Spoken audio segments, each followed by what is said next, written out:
Wala naman ginapalampuas ni Senate Minority Leader Alan Cayetano ang mga nagatawag sa ilang pro-China o kon mga Chinador. Partikular sa nga namunuhan ng pahayag sa political analyst kagare Cabinet Secretary nga si Ronald Llamas batok sa mga ginapahayag pro-China nga senador nga wala nagpirma sa resolusyon sa Senado nga nagakondena sa mga pahayag sa Chinese Embassy sa Manila.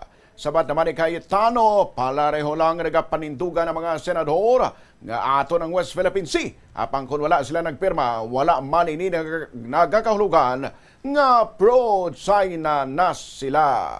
Pareho stand natin atin to eh. Yung approach natin ang iba. And tayo, nakakapag-discuss tayo. I will agree with you or disagree. You will disagree with me. But I will not call you hypocrite, pro-China, anti-China, anti-Philippines, ganyan. So Mr. President, what I'm saying is that pareho tayo ng stand, pareho natin mahal ang Pilipinas, pareho natin gustong makinabang ang bawat Pilipino, ang anak ng anak ng anak ng anak ng anak natin.